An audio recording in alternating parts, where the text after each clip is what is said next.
Welcome back to the threshold. So you've found your way across again. Good. Come closer. Let the day fall away. The night has you now. And the stories are waiting. Stories about places just like this one, hidden unless you know where to look, or you have someone to show you the way. We have been traveling together through these, the thin places, the thresholds where one thing ends and another begins, where the ordinary rules of the daylit world become less certain, and the figures who tend those crossings step into view. In the first of these journeys, we met the Nightbringers, the gods and goddesses who carry the darkness in each evening and hold it until morning. We stood in the flat alluvial plains of ancient Sumer and felt the oldest dark. We watched Not ride her horse across the North sky and felt the dew she left behind. We visited Ratri's thousand eyes scattered across the Indian night, the dark itself and its keepers. Then the moon keepers, the gods and goddesses of the lunar light. Nana on his crescent boat, Chang'e floating to the moon with her rabbit, Selene descending each night to the sleeping shepherd on the mountainside, the light that lives inside the dark and those who tend it. Tonight we cross a different threshold. We cross the one you cross every single night, the most familiar boundary in human experience, so familiar that most people pass through it without awareness that they are crossing anything at all. One moment you are awake, the next you are not. The waking world dissolves. The dreaming world opens. Simple, ordinary, unremarkable. And yet, I have been visiting the thin places for a very long time, and I want to tell you something about this one in particular, something that has struck me more the longer I have spent with it than almost anything else I have found in all that wandering. This threshold is tended, not by one figure, but by many, not in one form, but in dozens. The names are different in every language, the faces different in every tradition, the stories surrounding them different in every part of the world. But across all of it, across the cave of the Greek god of sleep and the spider web of the Ojibwe spider woman, across the Mesopotamian goddess of dreams and the Danish eye closer and the Japanese nightmare eater, across all of it, the same quality. They come softly, not announcing themselves, not demanding anything. They arrive at the edge of your consciousness, the way sleep itself arrives, gradually, then completely, and they simply wait. They are extraordinarily patient, these ones.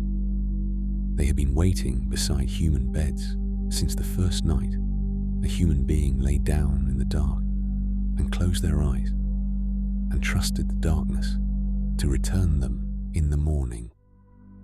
That is a very long time to wait. They do not seem to mind.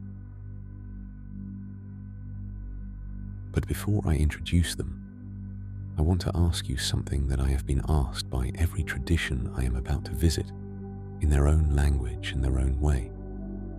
When you sleep, what actually happens? Not biologically. I know the biology.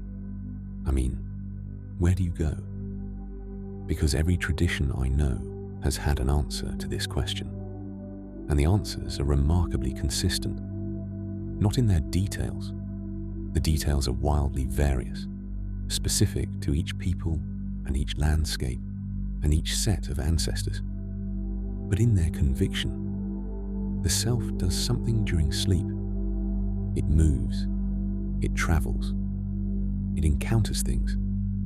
And what it encounters, if we have the wisdom and the attention and sometimes the community to receive it, matters more than the waking mind usually knows.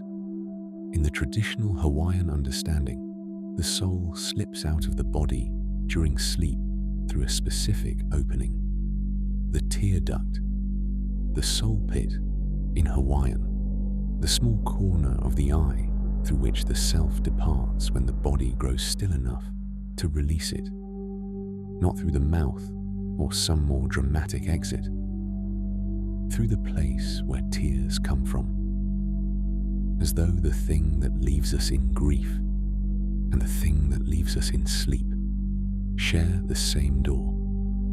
Once outside, the Hawaiian soul travels as a body of wind, atmospheric, weightless, moving through whatever the night contains without the friction a body creates. What it encounters depends on its condition and the quality of the night. Some of what it finds is the mind's own static, dismissed in the morning, and some is what the tradition calls the Hoike Nakapo, the revelations of the night, the things worth writing down, the things that carry the weight of something received rather than simply produced. The Slavic traditions of Eastern Europe held something similar. Do not wake a sleeping person suddenly, the folk wisdom said, not only because of the shock, but because their soul may not yet have returned. It had been traveling. The body had been tended by its animating principle, the thing that kept the breath coming and going. But the self, the wandering, exploring, relationship-maintaining self, had been elsewhere. Wake the body before it comes back, and you might disturb the return. The Ojibwe people of the Great Lakes went furthest in specifying this. A person, in their understanding, has two souls, not one. The first soul stays. It holds the body in the world of the living and does not leave. The second soul travels. It is the dreaming soul, the one with access to the spirit world, the one that moves through the night with a fluency the body cannot manage. The first soul keeps you alive. The second soul finds out what you need to know to live well.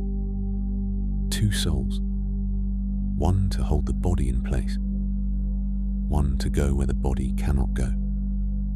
I think about this when I wake from a dream that felt more real than real, that particular quality of a dream that has not faded, that sits in the waking mind with the weight of something that happened rather than something imagined. The Ojibwe tradition says, yes, it happened. The second soul was somewhere real. Part of you has not quite come back yet. Give it a moment, and then there is the question of where the soul goes, which leads to a set of answers that have surprised me every time I return to them, because they are, across the world, so consistent in what they find in the dark. But I am moving ahead. First, let me introduce you to the ones who tend the crossing itself, the gods of sleep, the dream senders, the protectors of the sleeping, and a goddess who tends the threshold from the other side, who chose sleep and dreams as her home, and gave an entire island 3 days of rest as her wedding gift. Let your breathing slow. Something is coming. Something patient. Something that has been waiting for exactly this moment, in your particular darkness, at the end of this particular day. Inside the night, there is a cave. Not a threatening cave. Not the cave of something that wants to devour you, or something that hides from the light because it cannot bear it. A different kind of cave. A cave at the edge of the world. In the land of the Cimmerians, a people, the Greeks said, who live in perpetual mist and cloud, where the sun never shines, neither by day nor by night. A land that is always in between, not dark, not light, simply suspended. In this cave lives Hypnos. Ovid describes it. He was always good at describing the places where gods live, and he was especially good at this one. The cave is hollowed from a hillside and filled with a twilight that is its own quality of light, Not the darkness of night, not the brightness of day, but the soft grey of the in-between. No wind reaches it, no sound reaches it. The cock that announces dawn is absent. The dog that barks at movement is absent. The geese, whose noise even the Romans knew would wake the dead, are absent. Even the trees that stand at the cave's entrance have learned to be still. Their leaves do not move because there is no air to move them. Through the floor of the cave flows a river. Its name is Lethe, forgetfulness.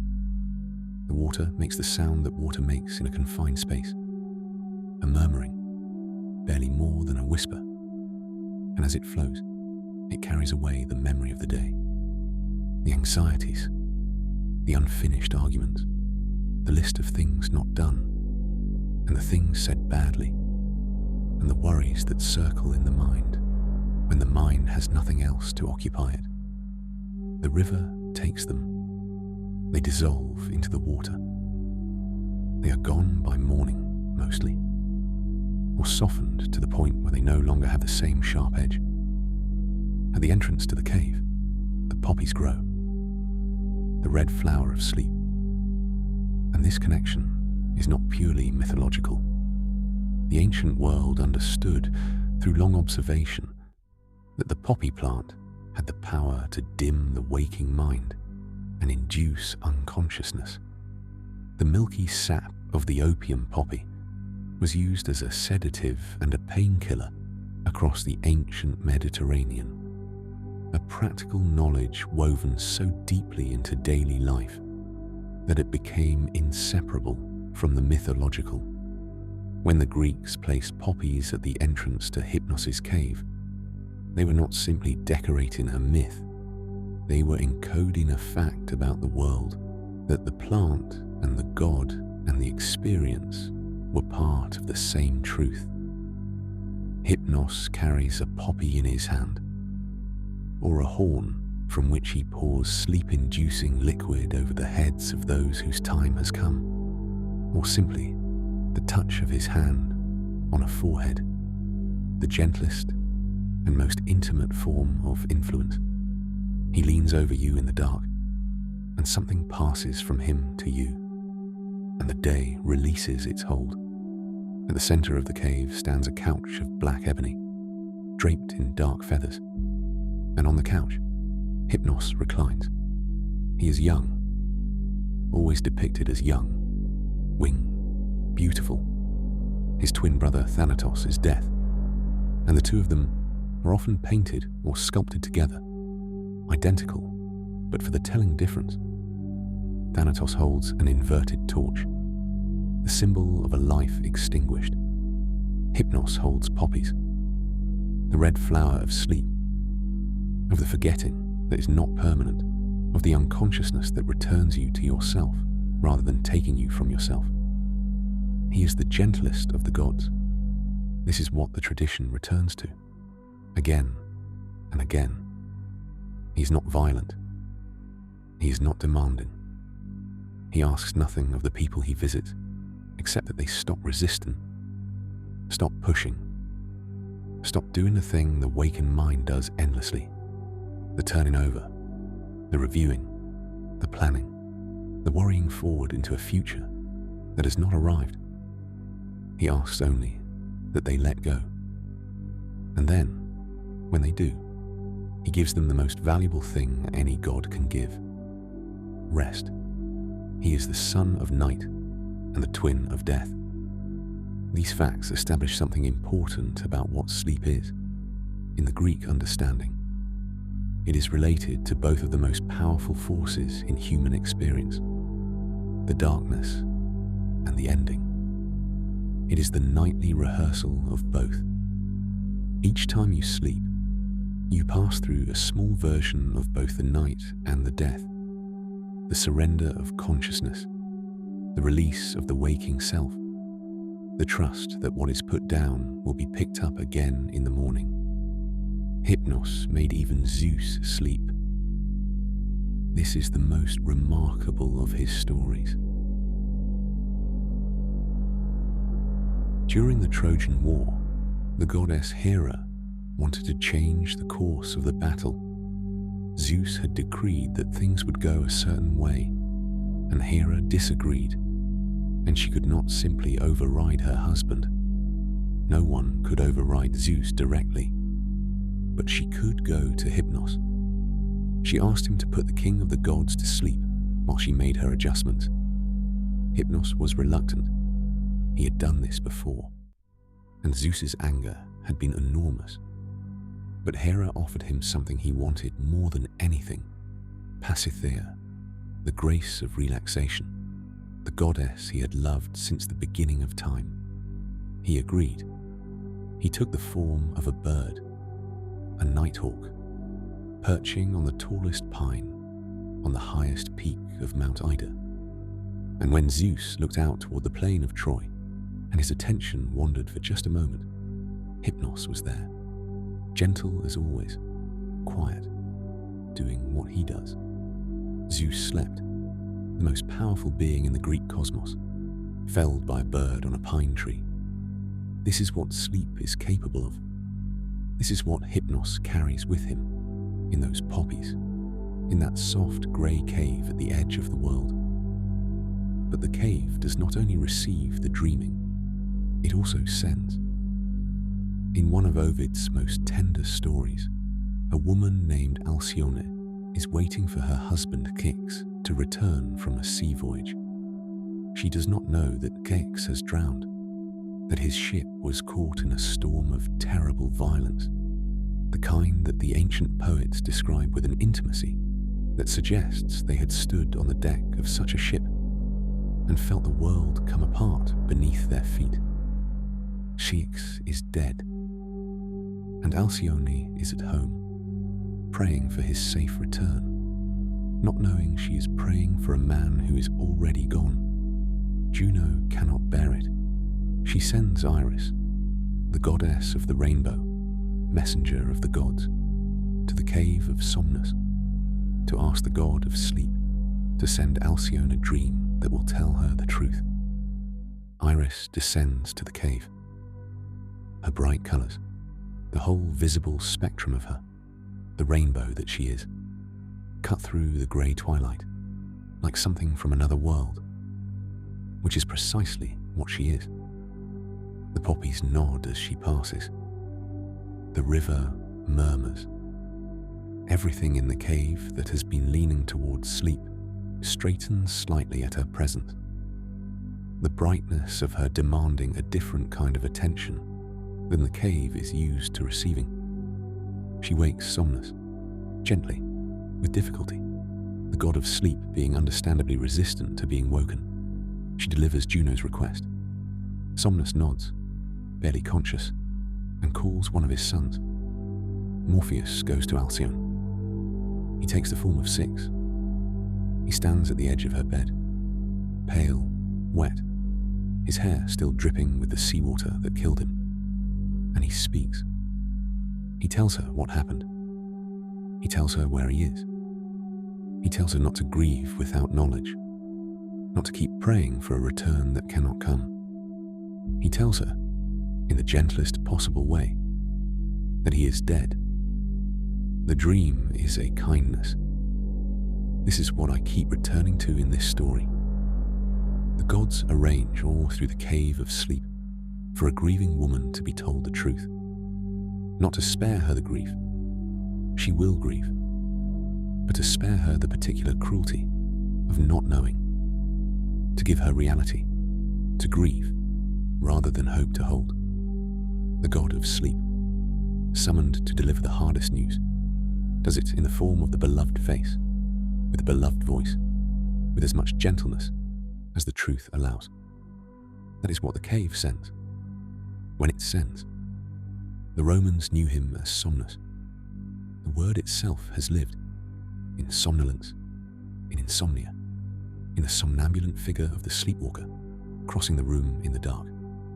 Somnus is quieter than Hypnos in the Roman tradition, less mythologized, more atmospheric, more domestic. He feels less like a figure of cosmic power and more like the feeling itself, the heaviness in the limbs, the slowing of the breath, the moment when the eyes decide they have seen enough for one day and close of their own accord. The same cave, the same poppies, the same river of forgetfulness, but smaller, closer, more like the sleep that comes for an ordinary person at the end of an ordinary day, which is its own kind of grace. Let your body acknowledge this now. The poppies at the cave entrance, the lethe running through the floor, taking what it takes, the ebony couch in the grey light, the sound of the river as it goes. Something in you knows this place. You have been here every night of your life.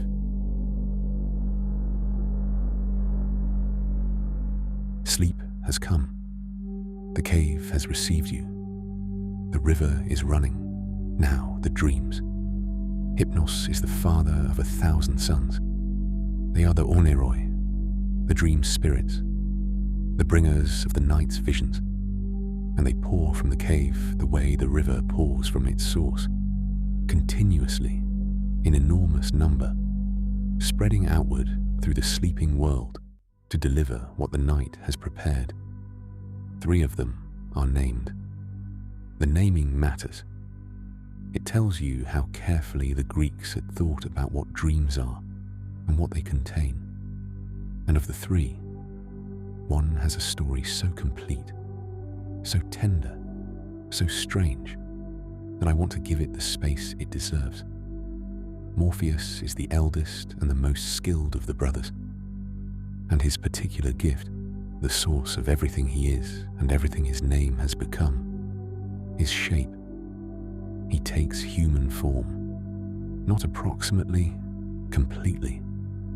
Ovid tells us that none of his brothers could present more cunningly the features, the gait, the speech of men, their wonted clothes, their turn of phrase.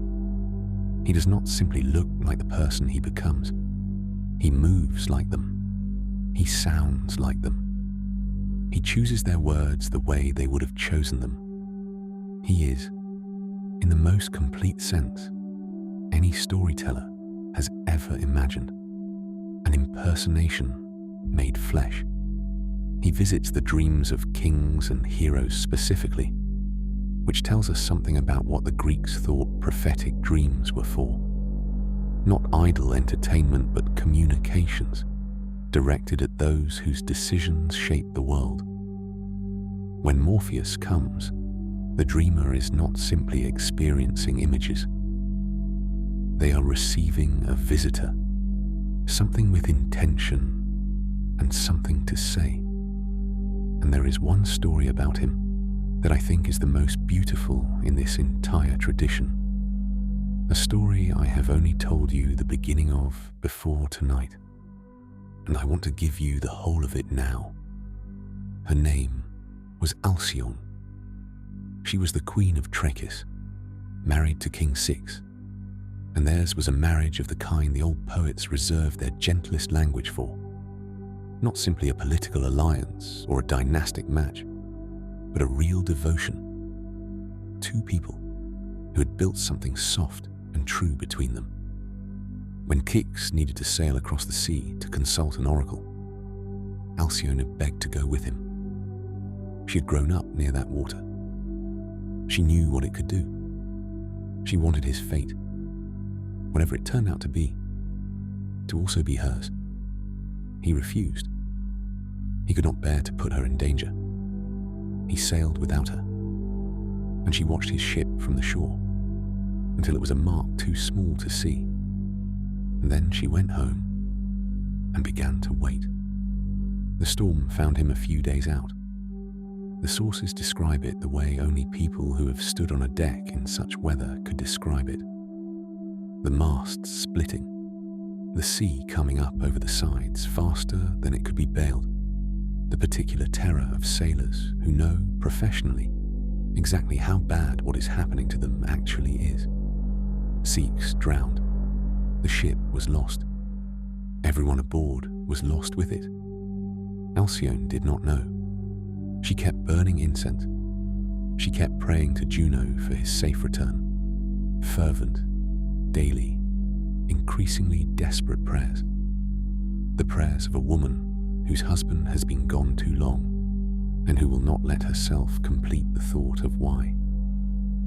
She wove new robes for the day he would come home, one for herself and one for him, the way you prepare a house for an arrival.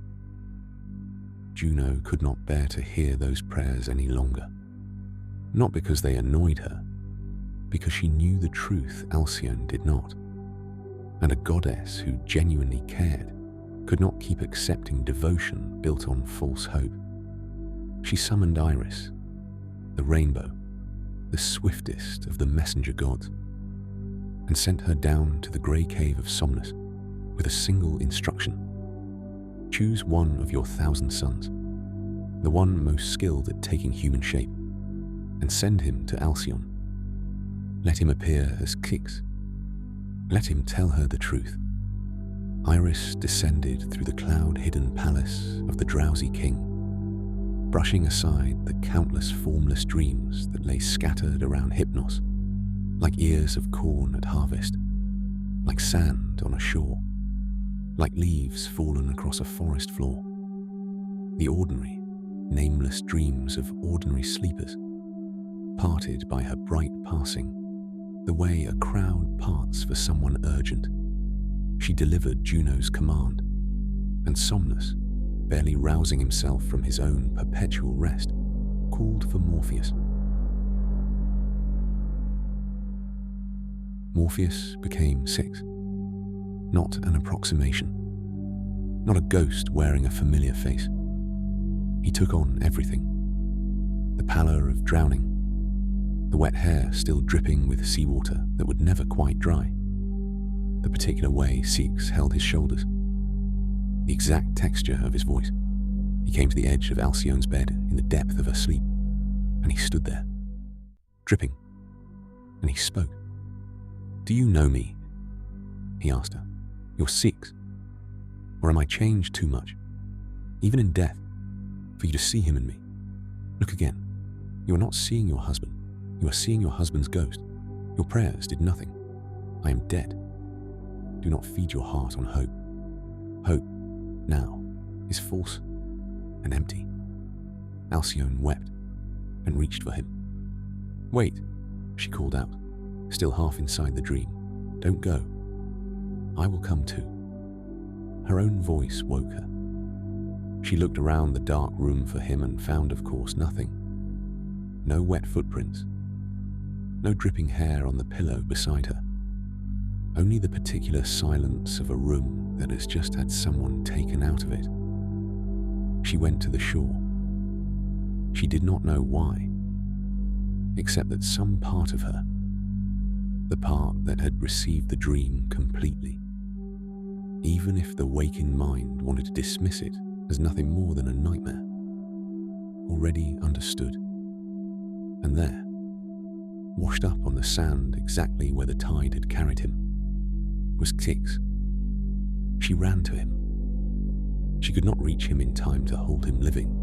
There was no living left to hold. And in her grief, reaching for the body of the husband the dream had already told her was gone, something in her changed. The gods, watching, took pity on a love that complete. They transformed her. Wings, a smaller body, the particular cry of a bird that nests near grieving water.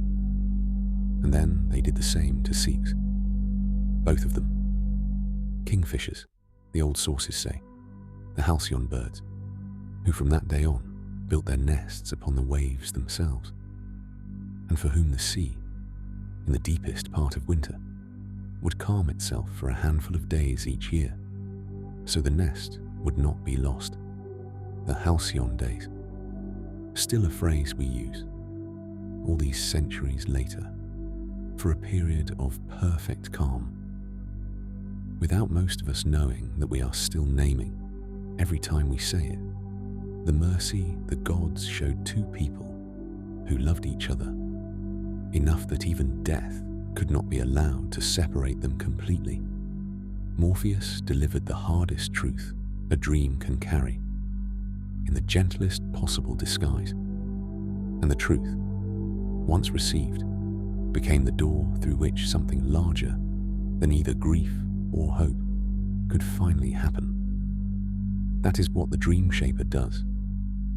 At his best, he does not lie to you. He puts on the face of what you most need to see, so that what is true can finally reach you.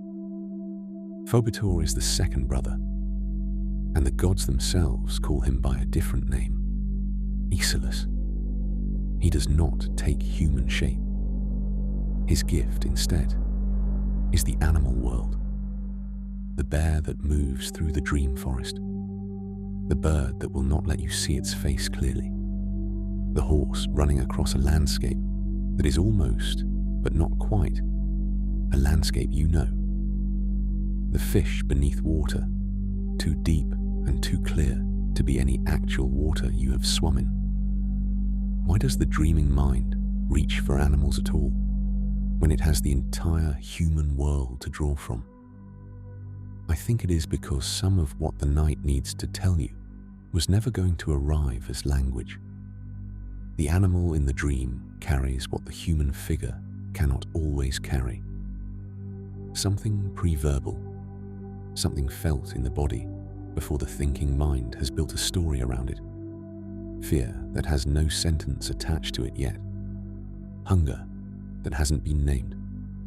The parts of you that are, in the oldest and least complicated sense, simply alive, alongside every other alive thing, and that speak, when they speak at all, in claws and fur and the sound of breathing that isn't quite human breathing.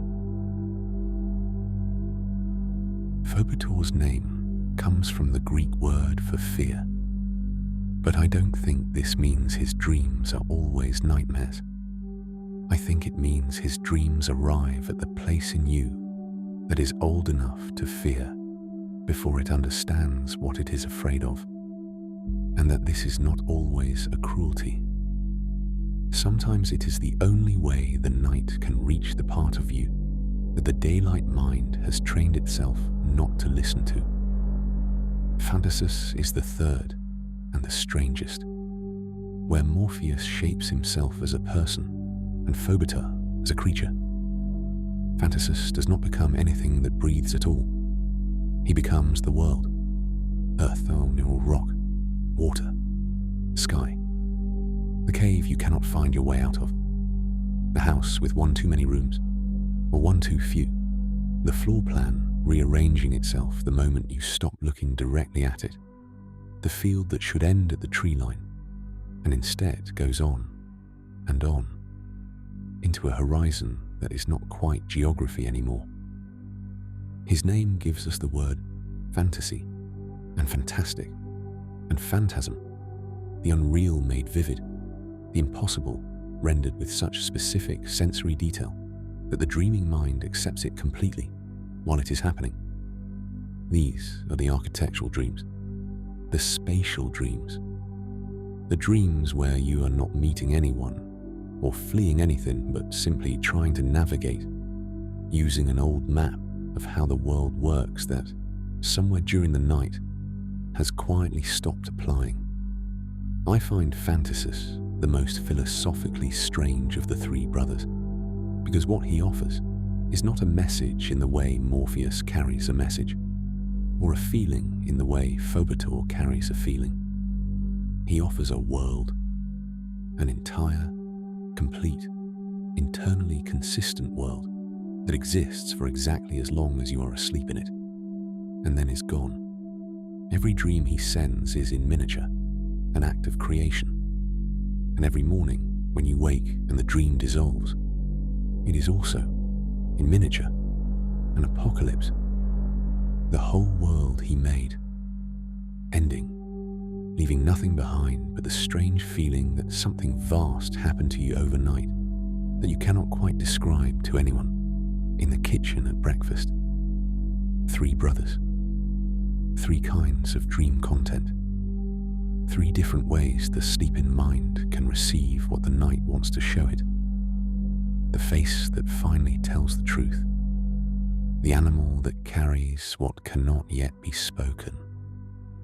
The entire constructed world that exists for one night only and is allowed to vanish by morning.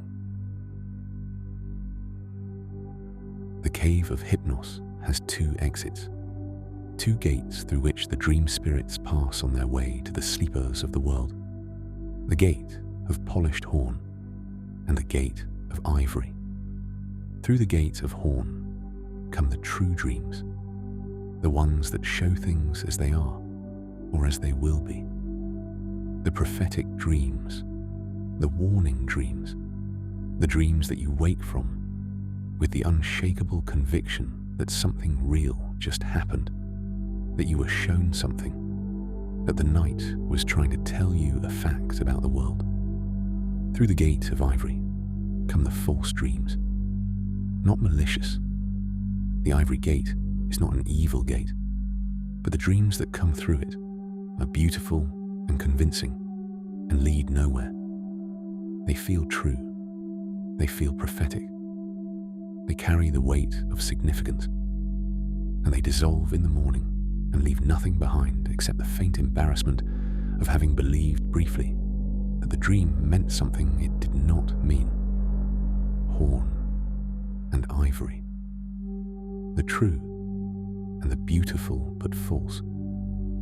The Greeks understood that the dreaming mind is not a reliable narrator, that not everything it shows you is a message, that some of what comes through the gates is simply the night's own dreaming, with no more meaning than the shape of a cloud.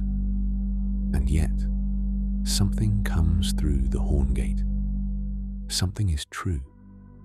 The question, which has occupied every dreaming mind since the first human being, lay in the dark and wondered what they had just seen, is which dream is which. Homer gives us the only surviving explanation of why the gates have the materials they have, and it is a small, strange piece of wordplay that the Greek language allowed, and no translation has ever fully carried across. The word for horn in Greek sounds very close to the word for fulfillment, for a thing coming true, and the word for ivory sounds very close to the word for deceiving. The gates are not simply made of different materials, they are made of puns. The universe, in this telling, encoded its honesty and its deception into a joke so old that by the time Homer wrote it down, it may already have been ancient. I find something comforting in that. Strangely, that even the gods of dream and prophecy built their most serious architecture out of something playful.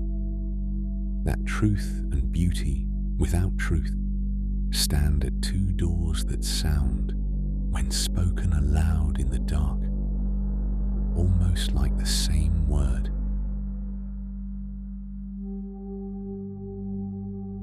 We travel now to the oldest cities on earth.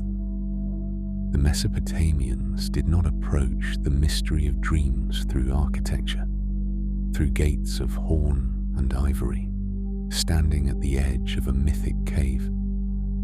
They approached it through persons, and through one of the most sophisticated systems of interpretation the ancient world ever produced, a tradition of dream reading that began at least 5,000 years ago and never really stopped. Mamu was the goddess of dreams. She was the daughter of the sun god Utu, light giving birth to the goddess who inhabits the spaces where light is not. She sent dreams as messages, as divine communications, as the means by which the gods could speak to sleeping humans when the waking mind's noise made direct contact impossible. Her name appears in spells and incantations from the ancient Near East, invoked by people who wanted good dreams, who wanted the night to be navigable. who understood that the dream world had a governor, and the governor could be approached. Kings built her temples. Ashurnasirpal II, who ruled the Assyrian Empire at the height of its power in the 9th century before the Common Era, raised a sanctuary to Mamu at a place called Imgur Enlil. A king with armies and conquered cities and an empire stretching across the ancient Near East still considered it necessary, still considered it wise, to give a permanent home to the goddess who governed what happened to him while he slept. Zaqar was the dream messenger god, the one who delivered specific communications, individual transmissions from the divine realm to the sleeping human. Where Mamu governed the general atmosphere of the dream world, Zaqar carried specific content, a message from a particular god to a particular person, delivered in the specific medium of sleep, because that was when the recipient was finally quiet enough to receive it. His name survives, transformed by the slow erosion of centuries of language, in the word the Babylonians and Assyrians used for the dream spirit itself, the Zakuk, and the great compendium of dream interpretation that Mesopotamian scholars compiled and copied and expanded across more than 2,000 years, the longest-running scholarly project on dreaming that human civilization has ever sustained, was named for him, the Ishkar Zakuku, the Zakuk series, 11 tablets found in the ruins of Nineveh and Babylonia and Hattusa and Susa, cataloguing dream after dream after dream, and what each one meant. I want to tell you what this catalogue actually contains, because it reveals something about how seriously this civilization took the question of dreaming. If a man flies repeatedly in his dreams, the tablets say, whatever he owns will be lost. Falling dreams warned of a loss of position, of divine favor withdrawn. Dreams of water spoke to purification, to the force of life itself, to the state of the dreamer's deepest emotions.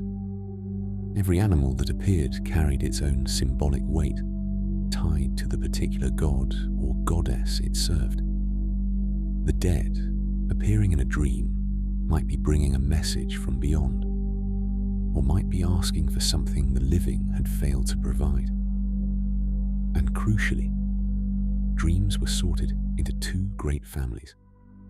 The good dreams, sent by the gods, guidance, warning, blessing, the kind of communication a civilization that took divine will seriously could not afford to ignore. And the bad dreams, sent by demons, disturbances, deceptions, the night's own static given a sinister author. There were rituals for averting the second kind, incantations to be spoken on waking, specific prayers, specific postures, specific small ceremonies performed in the grey hour just after a bad dream, designed to ensure its message did not take root in the world. The professional who could tell you which was which, who could take your dream and tell you whether it came from Mamu's gentle governance or from something that wished you ill, was called the Shailu, the one who asks, a title that tells you something lovely about how the role was understood. Not the one who knows, not the one who pronounces, but the one whose entire skill is asking the right questions of the dream until it tells you what it actually meant. And the practice of incubation, the deliberate, ritual seeking of a dream, was as old here as anywhere in the world. Gudea, the king of the Sumerian city of Lagash, slept in a temple, specifically to be shown, in a dream, the design the gods wanted for a new sanctuary. He was to build them. Centuries later, Nabonidus, the last king of Babylon, dreamed that the great god Marduk instructed him to build a temple to the moon god Sin, and acted on it because a dream from the right source carried the same authority as a direct royal command. And in one of the most human of all the surviving accounts, the Assyrian king Ashurbanipal, facing a military situation so desperate that his own scribes recorded his despair, dreamed of the goddess Ishtar, his divine patroness, standing before him with a bow in her hand, promising that she herself would lead him into battle and grant him victory. He went to war the next morning, believing it. The dream was not decoration. It was strategy, delivered while he slept, by a goddess he trusted more than his generals. This is the oldest dream world we know of, older than Hypnos' cave, older than the gates of horn and ivory.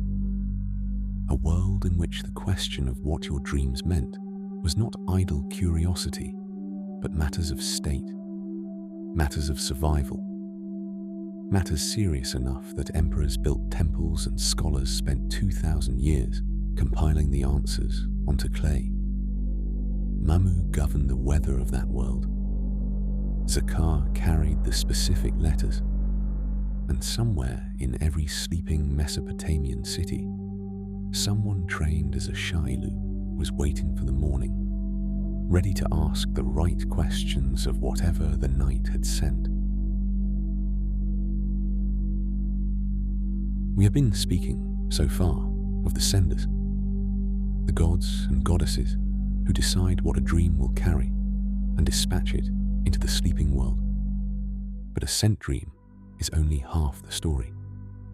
Someone has to receive it. And more than that, someone has to know what it means.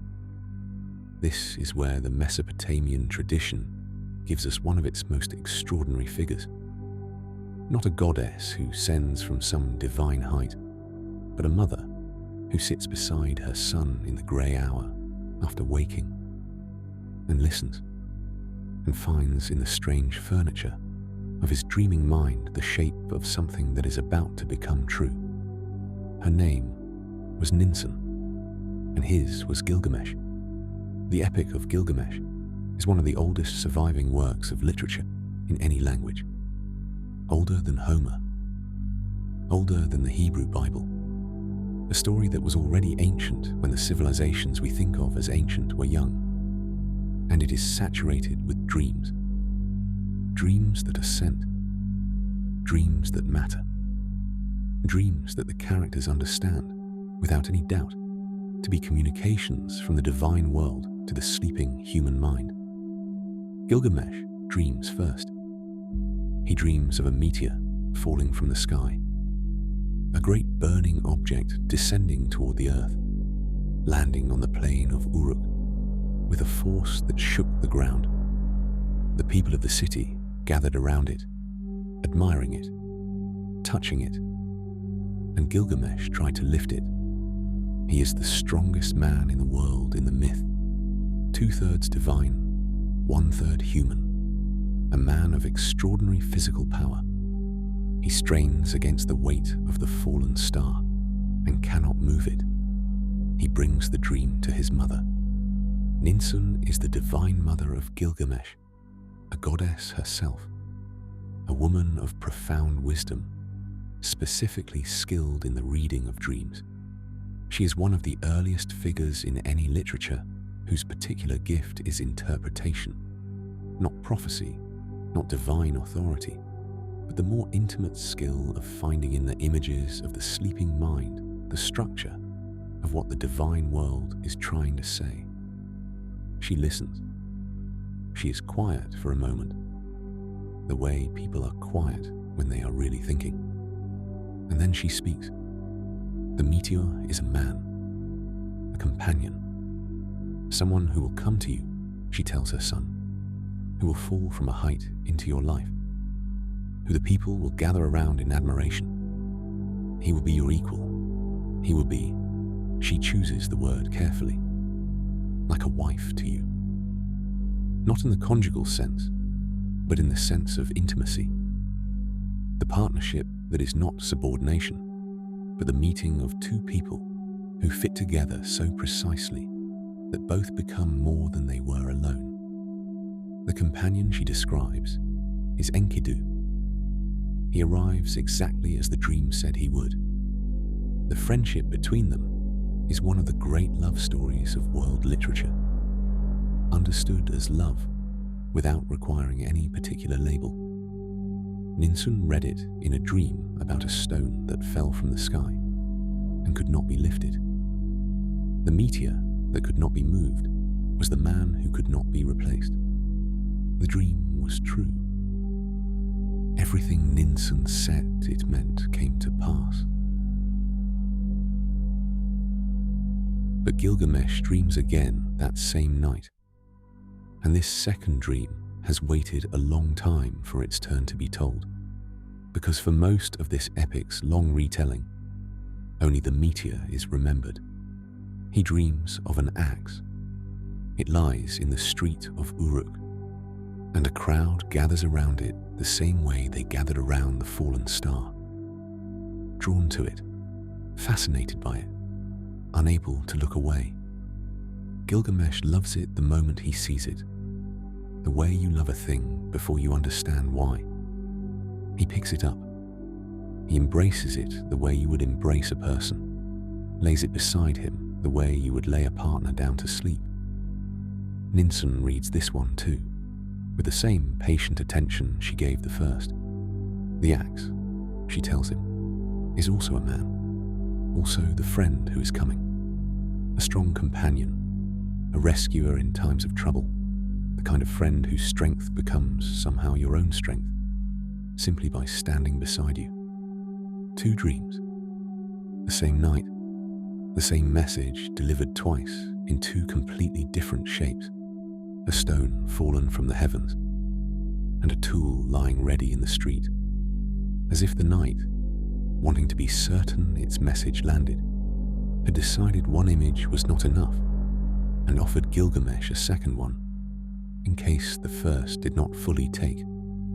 Later in the epic, after Enkidu has died, after the friendship the dreams predicted has run its entire course, through adventure and triumph, and finally devastating loss, Gilgamesh dreams again. But these later dreams are darker, less generous. Visions of the underworld, of what waits for every living thing eventually. Dreams that drive him out of his city and across the world in a desperate search for the secret of immortality. The same dreaming mind that once received the gift of a friend now receives the warning of mortality itself. Ninsun does not interpret these later dreams, perhaps because by then Gilgamesh already understands them too well to need help. Across the world, in a tradition that has nothing to do with Greece or Mesopotamia, the Chinese tradition made its own answer to the question of who sends the dreams that matter. His name was Zhou Gong, the Duke of Zhou. He was a real person. This is what makes him so extraordinary among dream deities. Not a myth, not a divine being, but a real historical figure. An 11th century BCE Chinese statesman, the fourth son of King Wen, who served as regent for his young nephew, King Cheng, after the death of King Wu, and who governed not for his own glory, but to hold the new dynasty together through its most fragile years. He crushed rebellions. He codified the rituals and the rites that would shape Chinese civilization for the next 3,000 years.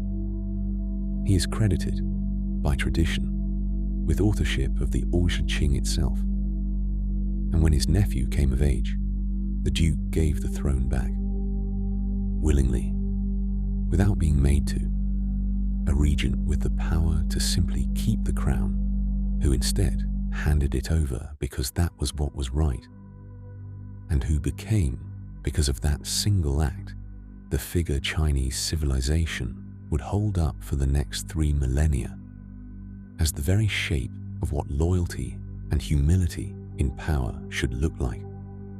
Everybody's favorite uncle. One historian called him the man who, having been given everything, gave it back. In Chinese tradition, if something significant is about to happen to you, something that the universe wants to make sure you are prepared for, the Duke of Zhou will let you know in a dream. Not Mamu, not Morpheus, not 1,000 faceless dream spirits pouring through gates. Zhou Gong, a man who was famous when he lived for telling the truth and for keeping promises that cost him everything to keep. The Chinese expression for falling asleep, for the hours of sleep, for the dreaming state, is visiting Zhou Gong. To sleep is to go to the Duke, as though every night, when you close your eyes, you are making your way to the audience hall of the wisest person who ever lived, to receive whatever counsel the night has prepared for you. There is a story that belongs to this tradition that I find more moving than almost anything else in tonight's journey. And it does not come from the Duke himself. It comes from a much later admirer. Confucius lived some 500 years after the Duke of Zhou had died, and across his long life of teaching and traveling and trying, with limited success, to convince the rulers of a fractured and warring China to govern with the virtue the Duke had once embodied, Confucius dreamed of him. Regularly, the Duke appeared to him in sleep. Counsel, perhaps, or simply presence, the dead statesman visiting the philosopher who had devoted his life to keeping his teachings alive in a world that seemed determined to forget them. And then, near the end of his own life, Confucius noticed something and recorded it himself in a single unadorned sentence that has been studied and argued over for 2,500 years since. "How I have declined," he said. "It has been so long since I dreamed of the Duke of Zhou."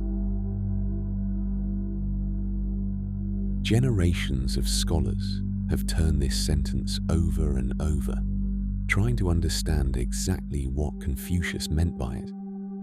Some read it as a simple lament for failing health, an old man noticing that even his dreams have grown quiet. But the commentators, who studied it most closely across the centuries that followed, found something else inside it. They argued that the dreams of the Duke had never simply happened to Confucius. They came because Confucius spent every waking hour absorbed in the Duke's teaching, pursuing it, hoping to see it restored to the world. And so it followed him, naturally, into sleep. The mind that thinks of one thing constantly by day will dream of that thing by night. When Confucius grew old and finally allowed himself to believe that the way of the Duke would never be realized in his lifetime, when the hope quietly went out of him, the dreams went with it. To lose contact with the Duke in dreams, one later poet would write, is to fall from your own greater self. I find this almost unbearably tender, that what we dream about, who visits us in the dark, is not random, that it tracks, with an honesty the waking mind cannot always manage, what we are actually devoted to, that a man could measure the state of his own soul by a single question: who came to me last night?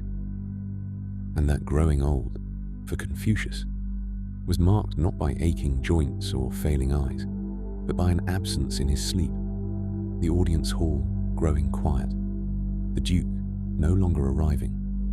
To this day, in households across China and Taiwan and the Chinese diaspora that spans the world, there exists a book, Zhou Gong's Dream Dictionary, attributed to the Duke himself, compiled and expanded and consulted for longer than almost any other text of its kind on Earth. People still open it after a vivid dream, looking for what the Duke might have meant by it. The audience hall, in some sense, has never closed. Tonight, if anything in your sleep carries the weight of something worth knowing, you might consider, in the old Chinese understanding, that you have gone to visit him too. And then there is Ole Lukøje. His name is Danish, and it means Ole Close Eye, Olaf the Eye Shutter, the figure who makes the lids heavy and the waking world soft and impossible. He is from Scandinavian folklore, a figure who existed in the oral tradition long before Hans Christian Andersen gave him his most famous shape in 1841. But Andersen's version is the one I keep returning to, because it is one of the most extraordinary pieces of writing about the dream sender that any tradition has produced. Ole Lukøje wears silk pajamas and carries 2 umbrellas, one under each arm. He comes every night without announcement, stealing up the stairs in his socks so softly that no one hears him, opening the door so gently that it makes no sound. He blows softly on the back of a child's neck until the head grows heavy. He sprinkles something into their eyes. Sweet milk, in Andersen's version. A detail that is both stranger and more tender than sand. Just enough so that they cannot keep their eyes open and will not see him come. And then he opens his umbrella, the patterned umbrella, the colourful one. He opens over the heads of children who have been good. Under it, the most extraordinary dreams appear. The child steps into the landscape painting on the bedroom wall and sails a river in a silver boat. Or the flowers in the pots grow into enormous trees whose fruit tastes sweeter than jam.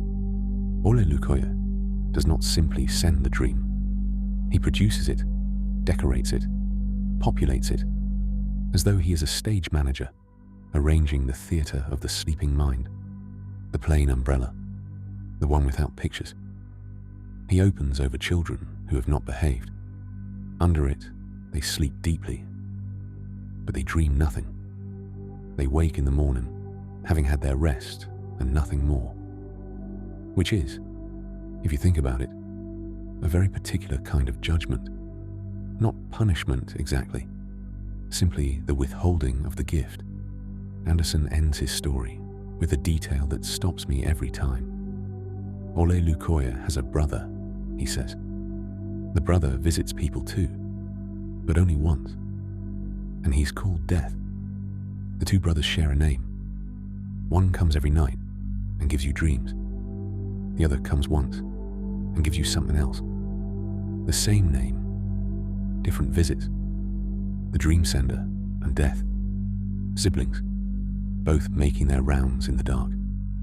But Ole Lukøje did not always wear silk pajamas. The same figure, the night visitor who comes to sleeping children with something in his hands to do with eyes, exists in Germanic folklore as the Sandman, and in his older form, he is not gentle at all. E.T.R. Hoffmann wrote about him in 1816, and in Hoffmann's version, the nurse's account is this: the Sandman comes to children who will not go to sleep. He throws sand in their eyes. Not pleasant sand, not the grit of morning that adults explain away. Sand that makes the eyes fall out of the head. He collects the eyes in a bag and takes them to his iron nest on the moon to feed to his children who have hooked beaks. This is the same figure, the eye closer, the bringer of sleep and dreams, split across the centuries into his 2 aspects: the tender Ole Lukøje with his sweet milk and his patterned umbrella, and the monstrous Sandman with his bag of eyes and his iron nest, the gate of horn and the gate of ivory made flesh, the true gift of rest, and the threat of what happens when the night's patience runs out. Hoffmann's story disturbed people so effectively that Sigmund Freud used it, more than a century later, as the central text of his essay on the uncanny, arguing that the Sandman's eye-stealing reached into something so deep and so old in the human psyche that no rational explanation could fully neutralize the dread it produced. And yet, the figure kept splitting, kept producing both versions of himself simultaneously. In 1954, 3 American women called the Chordettes recorded a song called Mr. Sandman. Bring me a dream, make him the cutest that I've ever seen. The Sandman as a romantic wish granter. All the menace dissolved, all the darkness sweetened. The eye stealer transformed into someone you telephone when you want a boyfriend. The gate of ivory at its most gilded. Then, in 1989, Neil Gaiman sat down to make something that could hold both versions at once. His Sandman, the comic series that ran for 75 issues and changed what a comic could be, is neither Ole Lukøje nor Hoffmann's monster. He is older than both. He is Morpheus, the Lord of Dreams himself, the ruler of the dreaming, the realm that lies behind all the dreams of all the sleepers in all the world. Gaiman drew on what I have been telling you tonight. The Oneiroi, the realm of dreams as a place with its own geography and architecture. The ruler of that realm as a figure of immense and lonely authority. He took the threads from every tradition and wove them into something that contained them all, held together in a single figure who was neither fully good nor fully evil, but simply what he was, ancient and powerful and profoundly alone. The Sandman has refused, across 2 centuries of cultural life, to stay in one shape. Every age has found in him what it needed, the gentle bringer for the ages that needed comfort, the monster for the ages that needed to name what they feared. And the interesting thing is that both versions were always there. Neither Anderson invented the gentle one, nor Hoffmann invented the monstrous one. They found what was already present in the figure and drew it out, which is what the figure himself does. He finds what is already present in you, the capacity for rest, or the capacity for dread, and draws it out, in the dark, in the space between one state and another. The dreams that find you tonight were sent by someone. The tradition is not agreed on who, but across every culture that has thought about this carefully, the answer has been the same in its essence. Someone trustworthy, someone who knows what you need to hear, someone who has been doing this work for a very long time. Let go of which gate it came through. Let the dream come. We have met the ones who send the dreams now. Morpheus and his brothers, Mamu and Zaqar, Ninsun reading the night's strange furniture, Zhou Gong waiting in his audience hall, Ole Lukøje and his older, stranger brother. Next, we will meet the ones who protect the dreaming, who stand at the threshold and decide what is allowed to enter. But before we do, I want to tell you something more about the dream in itself.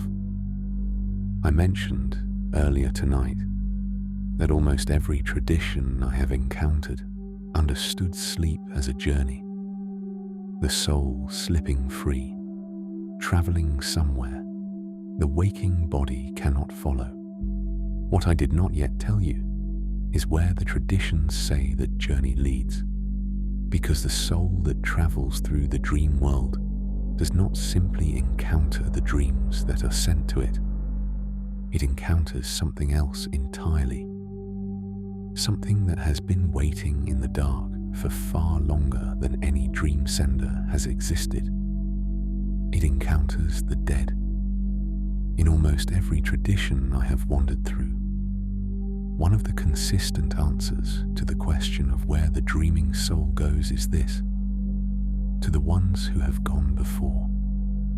The channel that sleep opens between the waking self and the dreaming world is the same channel through which the ancestors speak. And they do speak.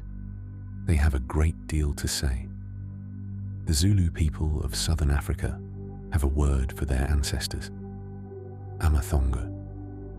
And embedded in the root of this word is another word, Ubuthongo, deep sleep. The ancestors are named for the state in which they communicate. They are the deep sleep ones, the ones who come through in the hours of deepest unconsciousness, when the ordinary mind has stopped its noise, and something older and quieter can be heard. The category of ancestor and the category of what happens in deepest sleep are, in this language, the same category. Linguistically inseparable. The Zulu did not need to theorize about whether the dead spoke in dreams. It was already in the word.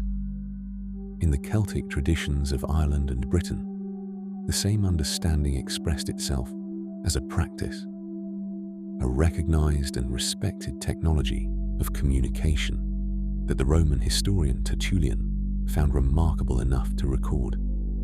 The Celts, he wrote, spent the night near the tombs of their famous men.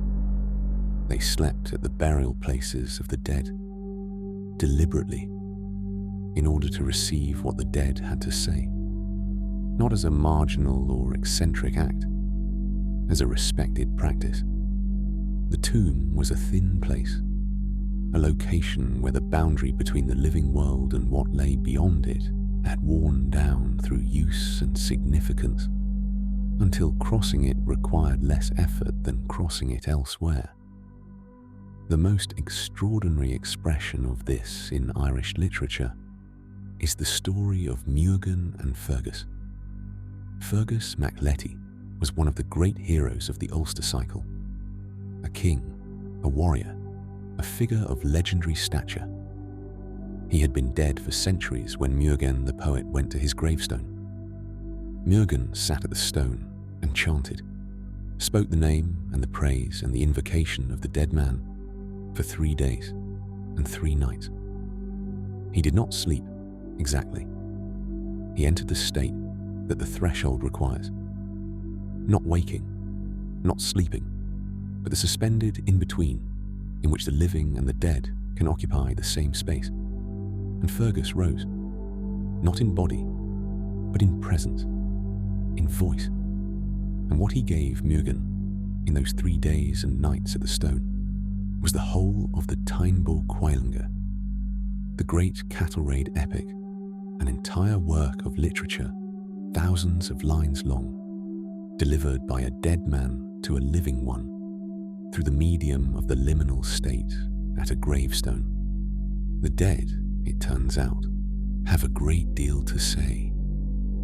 They simply need someone willing to sit still long enough to hear it. And if the dead are accessible through sleep, the traditions ask, how much further does the territory extend? What else lives in the dark, within reach of the dreaming self? The answer that follows is the most astonishing of all, the divine. In ancient Egypt, this question was answered in stone, the dream temple. Not every temple was a dream temple, most were not, but in certain sacred sites, across several centuries, a specific practice flourished, the practice of incubation. The word comes from the Latin incubare, to lie upon, and it describes exactly what it was. A seeker would come to the temple, purify themselves through fasting and ritual bathing, and then lie down on the sacred ground, on the stone floor, within the temple walls, as close as possible to the presence of the deity, and sleep. The god they were most often seeking was Serapis, a healing deity, a god of the dream world, whose particular gift was the dream that diagnosed and cured. Not a god you needed elaborate priestly intermediaries to reach. You came to his temple, you prepared yourself, you lay down, you slept, and in the sleep, if the preparation had been right and the night was willing, Serapis spoke. People came sick and left better. People came confused and left knowing what to do. Perhaps this is not so mysterious when you consider what the preparation was actually doing. The fasting, the purification, the deliberate entry into sacred space. Perhaps it was creating in the dreamer a quality of receptivity, a silencing of ordinary noise that allowed the dreaming self to access something it usually could not reach. Perhaps the divine was always available, and what the temple did was simply remove the interference. In Islamic tradition, the dream is a classified phenomenon, carefully categorized, precisely understood, with a science of interpretation refined over 14 centuries.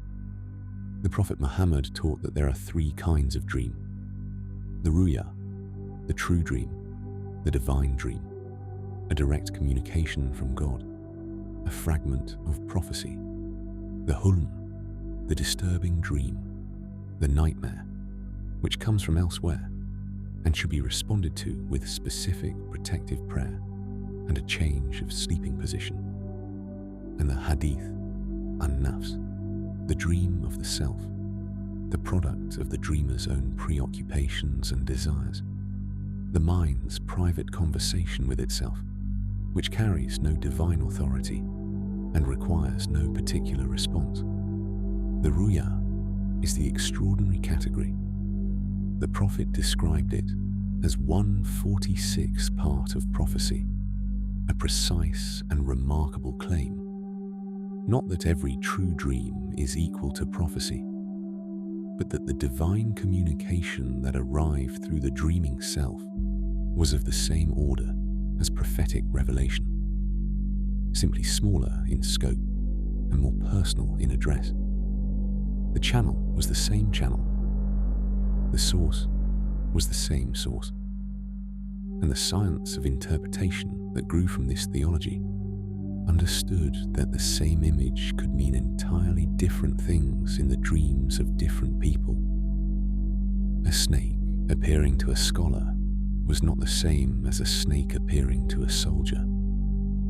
Water flowing in a dream had one meaning for a merchant and another for a widow. The interpretation was not a matter of looking up a symbol in a fixed table. It was a matter of understanding the dreamer, their age, their occupation, their current circumstances, and reading the divine message in that context. The dream, in this understanding, is addressed. It speaks to the person who received it specifically. The divine does not send a generic message into the sleeping world and hope someone useful picks it up. It sends this message to this person at this moment in their particular life. I find that idea beautiful and a little staggering. The thought that the dream which finds you tonight might be addressed, that something in the dark has noted this moment in your specific and unrepeatable life and found it the right moment to say something, not to everyone, to you. Everything I have described so far, the soul slipping through the tear duct, the dead appearing at the graveside, the healing God speaking from the temple floor, the divine message addressed specifically to this dreamer in this life. All of it has been about one person's dream, one soul, one night, one encounter with what the dark contains. Even where interpretation requires a specialist, the dreaming itself has been a solitary event. One person, the dark, and whatever the dark holds. There is one tradition I know of that understood the dream entirely differently. That made the dream the most communal act in the entire life of a people. And I want to stay here for a while, because once you have heard it, I think everything else about the dreaming world sits differently. The Haudenosaunee, the people of the Longhouse, the confederacy of nations that inhabited the northeastern woodlands of North America, and still does, understood the dream in a way that I have found, in all my wandering through the traditions of the dreaming world, unlike anything else. A Jesuit missionary named Father Jacques Fremin spent time among the Haudenosaunee in 1669 and 1670 and recorded his observations. He wrote, "The Iroquois have, properly speaking, only a single divinity, the dream. To it they render their submission and follow all its orders with the utmost exactness." He meant this as a description of something strange, perhaps alarming, a people without what he recognized as proper religion. But what he was observing was a coherent and sophisticated theology of the dreaming self, one that had developed over centuries and was embedded in every aspect of Haudenosaunee social life. The Haudenosaunee understood dreams as the language of the soul's desire, not desire in the casual surface sense, not the wants the waking mind generates in response to the day's events. The soul's desire in the deeper sense, the thing that the self most genuinely and fundamentally needs in order to be whole. They had observed, and their observation was precise and taken seriously, that when the soul's desire was frustrated, when what the deepest self required was repeatedly denied or ignored, the person became ill. Not in some metaphorical sense only, physically ill. The body expressed the soul's frustration in symptoms. Health required that the soul's desires be known and fulfilled, and the soul communicated its desires through dreams. This meant that dreams were not optional. Neglecting your dreams was not a matter of personal taste or practical prioritization. It was a kind of negligence to yourself and to the community around you. An unfulfilled dream desire was a source of instability, of illness, of the kind of unresolved tension that radiates outward from a person into the people around them. The community had an interest in every person's dreams being received and honored. Not just the dramatic dreams, not just the visions that seemed to come from somewhere beyond the ordinary self. The dreams of ordinary people on ordinary nights were understood as carrying information that the community needed. And then, the ceremony. A person wakes with a significant dream, a dream that has the quality of the soul's communication, that density and urgency that distinguishes the dream that matters from the dream that does not. They do not interpret it alone. They bring it to the community, but they do not describe it directly. They describe it in riddles, deliberately encoded, deliberately opaque. The dream's content suggested rather than stated, offered as a puzzle rather than a declaration. And the community gathers. Not a specialist, not a single interpreter. The whole community gathered for this specific purpose, to receive what the soul has revealed. And they begin to guess. Not what the dream means in a symbolic or psychological sense, what the dream demands, what the soul has revealed it needs. what the dreamer must have, or do, or receive, in order for the soul's desire to be honored and the person to be restored to wholeness. When someone guesses correctly, and the tradition holds that the correct guess is recognizable, that the dreamer knows when it has been found in the way you know when someone has finally understood something you could not say directly. The community does not simply acknowledge it, they fulfill it. Together. Whatever the dream has revealed the soul to need, an object, a ritual, a particular food, a journey, an act of recognition, a ceremony, a gift, the community provides it, not as charity toward the dreamer, as their own responsibility. Because the soul's desire is not a private matter. The soul is a member of the community. What it needs, the community is obligated to provide. I have been sitting with this for a very long time. The longer I sit with it, the more it opens, because it contains in this single practice a complete understanding of what a human being is, and what a community is, and what the relationship between the two must be if both are to be healthy. The person is not sealed off from the people around them. The inner life is not private property, not entirely, not in this understanding. The soul's nighttime communications are the community's business. What crosses in the dark is everyone's concern. And the act of guessing, the community working together to find what the dreamer cannot say, is itself a form of intimacy that most of us rarely experience. Being known that completely. Being understood without being able to fully explain yourself.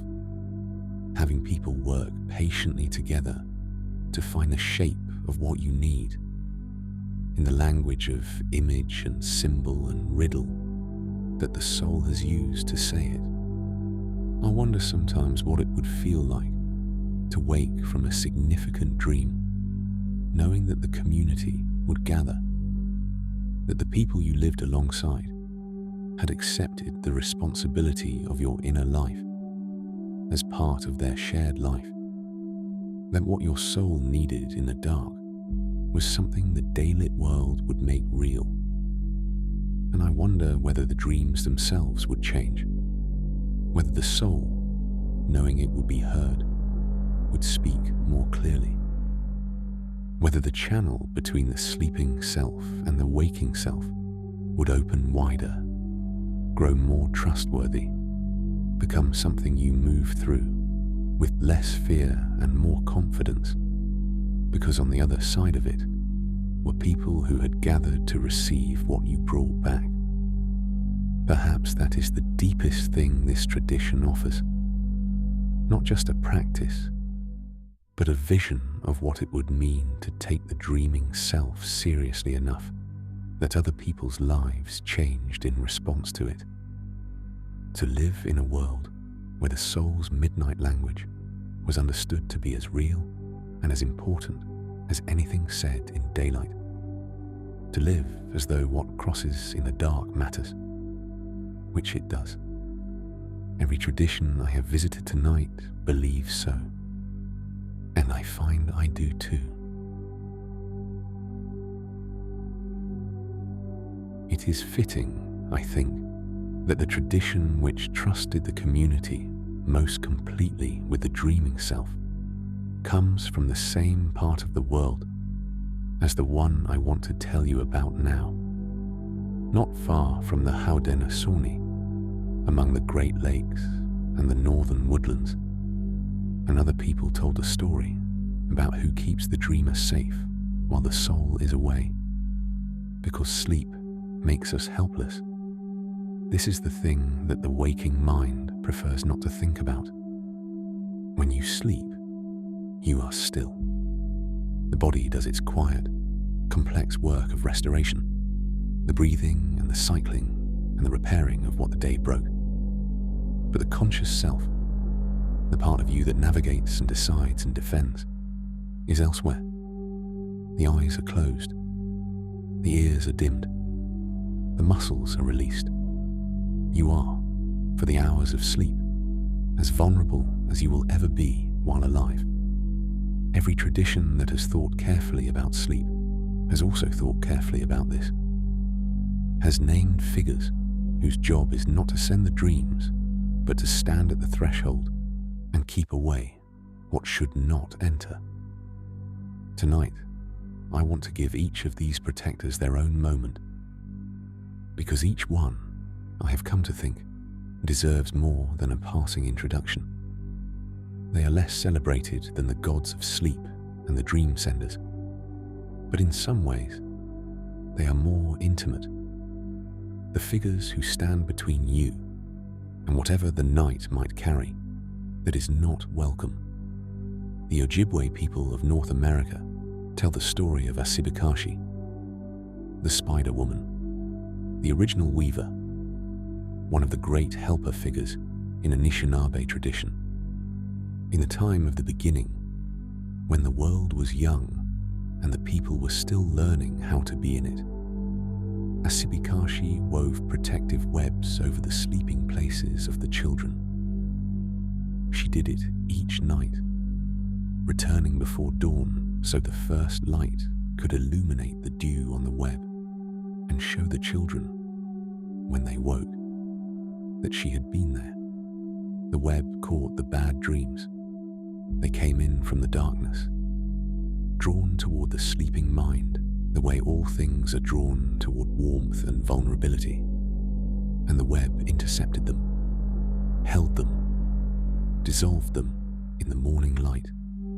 The good dreams slipped through the center of the web, guided down the feathers that hung below it, reaching the sleeper gently, arriving as gifts rather than invasions, as the people spread across the land, moving further than Asibikaashi could follow, settling in places she could not reach in a single night.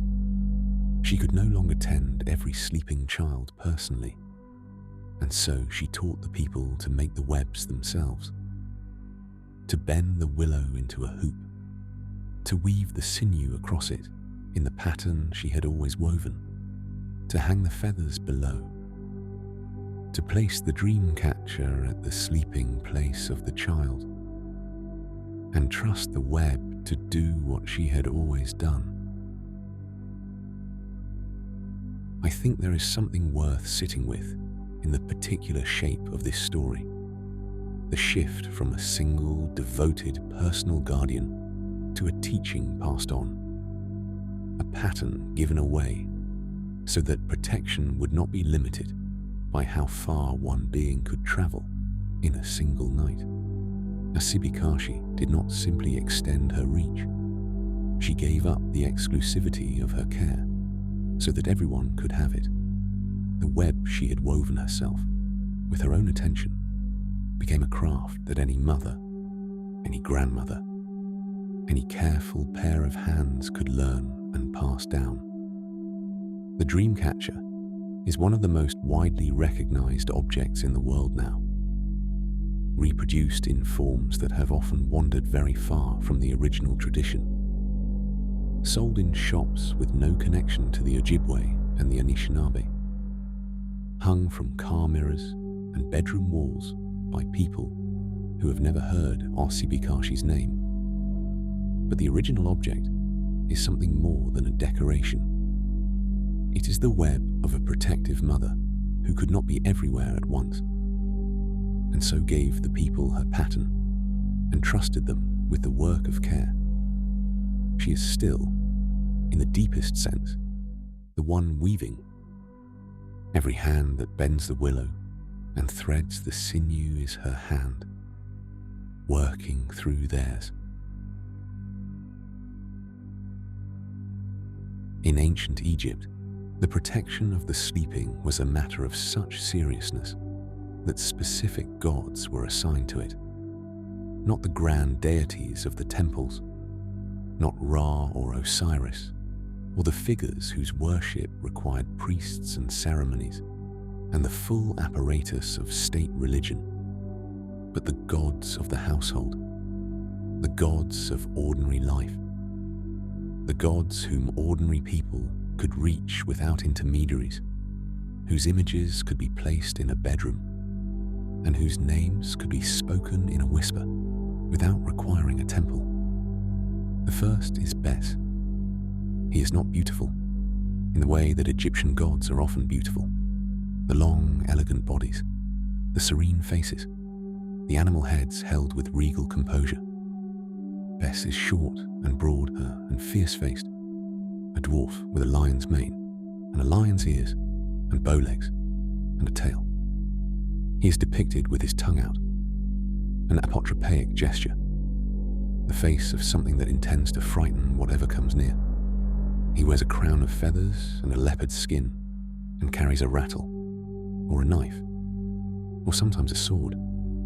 He looks, in other words, exactly like what he is, a guardian who is not interested in appearing dignified, only in being effective. His earlier name, before he was simply Bes, was Aha, the fighter. The oldest images show him strangling snakes and lions with his bare hands. A war god, a protector of the king before he ever became a protector of the cradle. He fought at Ra's side against the great serpent of chaos. He was a defender first, in every sense, and the gentler, funnier god of childbirth and laughter that most people picture today grew out of that older, fiercer figure, the way a garden grows out of cleared ground. There is a story, one of the loveliest in his mythology, that explains his other half, the goddess Hathor, daughter of the sun god Ra, once left Egypt in fury, withdrawing herself to a distant land, and as she went the joy seemed to drain out of the world with her. Ra sent Thoth to find her and bring her home. And when Thoth finally succeeded, when Hathor was coaxed back toward Egypt, it was Bes who met her on the road. He turned himself into something absurd, a dancing, capering, grinning figure, leaping and drumming and pulling faces, doing everything in his power to make a furious goddess laugh. It worked. Hathor laughed, and the laughing softened her, and she came home. This is who Bes is, underneath the fierce face and the bared teeth. The same god who strangled lions could also dance a goddess out of her own rage. Ferocity and joy in him were never opposites. They were the same loyalty, worn two different ways depending on what the moment required. He stood at the threshold of the bedroom. Images of Bes were painted on bedroom walls across Egypt, not in the grand rooms of the palaces and the temples, but in the intimate rooms where people actually slept, where women gave birth, where children lay through the night. He was carved into the headrests that Egyptians slept on, the curved wooden supports that held the sleeper's head above the ground, preserving the body's most sacred part from contact with the earth where the dead lay. Every night, the Egyptian sleeper rested their head on a headrest carved with Bes, and Bes stood watch. He had a wife in the later periods of Egyptian religion, Beset, his feminine counterpart, invoked in spells against ghosts and dark magic and the wandering spirits that troubled sleep, as though even Bes, fierce as he was, needed a partner to cover every angle of the night's dangers. And he stayed close to the most vulnerable infant in all of Egyptian mythology. When the god Horus was born, hidden away by his mother Isis in the marshes of the Delta to keep him safe from his murderous uncle Set, it was Bes who was understood to guard that hiding place. The same dwarf-shaped, tongue-bearing, drum-beating god who could make a furious goddess laugh, now standing watch over the most important infant in the entire pantheon, daring anything dangerous to try its luck. He was a god of the ordinary, intimate life, Not the life of kings and conquest, the life of the person who wakes in the night at an unfamiliar sound and lies still, listening until the silence settles again. The life of the mother who checks the sleeping child. The life of the traveller who sleeps in a strange bed and is grateful for any familiar presence. Bess was that presence, small and fierce, and absolutely committed to the people under his protection, and capable, when the moment called for it instead, of dancing the whole world back into laughter. Bess's complement and his counterpart is Tutu, where Bess frightens away the demons with the force of his presence. Tutu commands them. He is a sphinx, and not a simple sphinx, but something stranger and more composite than almost any other Egyptian deity. The striding body of a winged lion, the head of a human wearing the royal beard, and from his chest and his back and his neck, other heads emerge. A hawk's head, a crocodile's head, sometimes a ram's, arrayed across his body like a small congregation of additional faces, all watching in different directions at once. His tail is the tail of a serpent.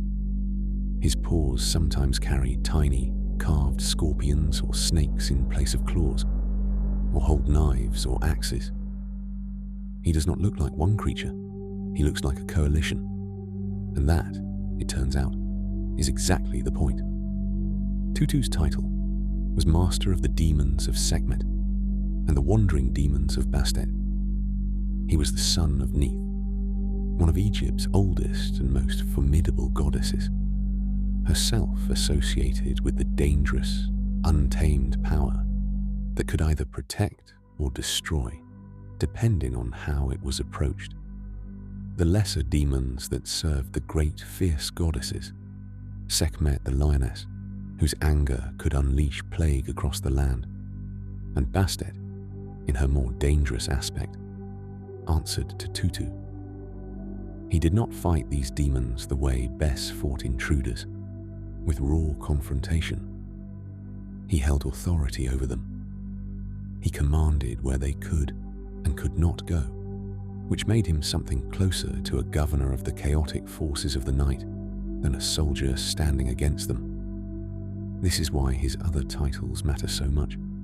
The Lion, great of strength, and most tenderly of all, the title given to him at his temple in Shenhe, who comes to the one calling him. You call, and he comes. In the night, when the dream is bad, and the darkness is pressing, and the waking mind cannot find its way back to the surface, you call the name, and Tutu comes. Not slowly, not at his convenience, not subject to the bureaucratic delays of divine attention. He comes to the one calling him. That is what he does. Think about that title for a moment. Not who judges whether you deserve help. Not who comes when the situation is sufficiently serious. Simply, who comes to the one calling him. Before he became the protector of the sleeping living, Tutu had an older role. He guarded tombs. The protector of the dead, watching over the boundary of their resting places, became, as his worship spread among ordinary people in the later centuries of Egyptian religion, the protector of the sleeping, watching over a different kind of vulnerable stillness, the same vigilance, turned from the silence of the tomb to the silence of the bedroom. At his temple in Shenhe, people came to him directly. He delivered oracles there, his voice, or a priest speaking for him, answering the questions that ordinary worshippers brought, offering bread and goose in small personal acts of devotion that required no elaborate priesthood, no grand ceremony. He was a god people could simply talk to, a god who answered. The ancient Egyptians, who were not romantic about their gods, understood this as a contractual arrangement. Call, and he comes.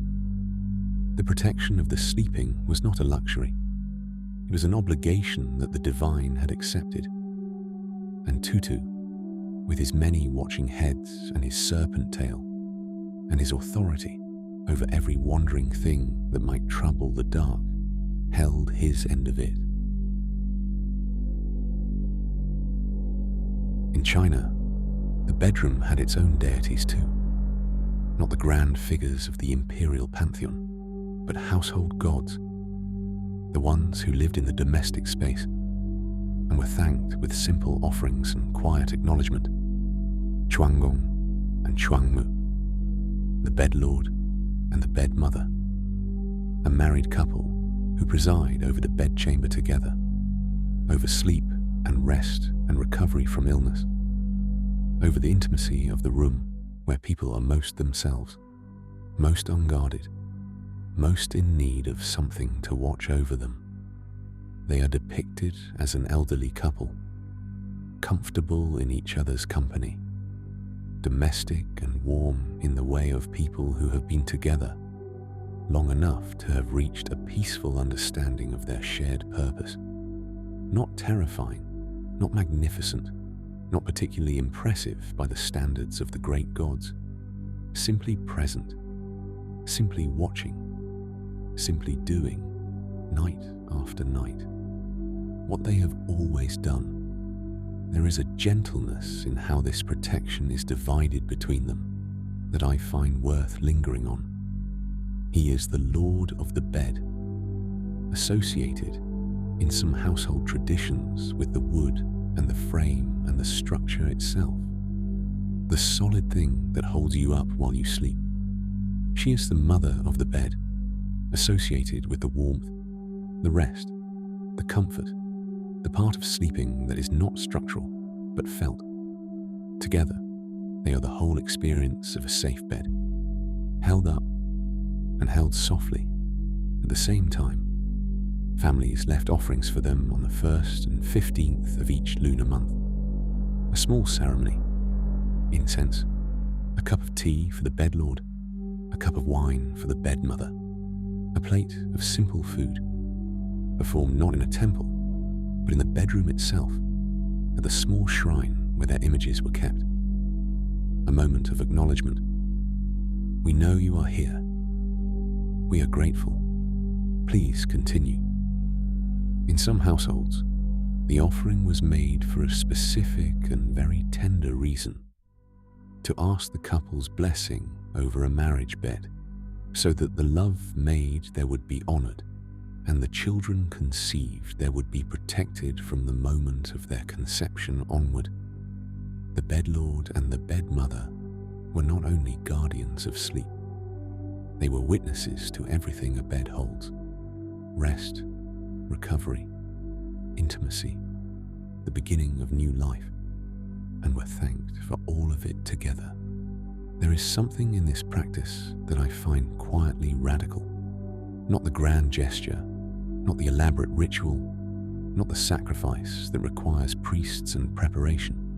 A cup of tea, a cup of wine, a plate of food, an acknowledgement twice a month that the people who watch over you in the night deserve to be thanked, that protection should not be taken for granted, that even the most intimate and ordinary gods are owed the ordinary gesture of recognition.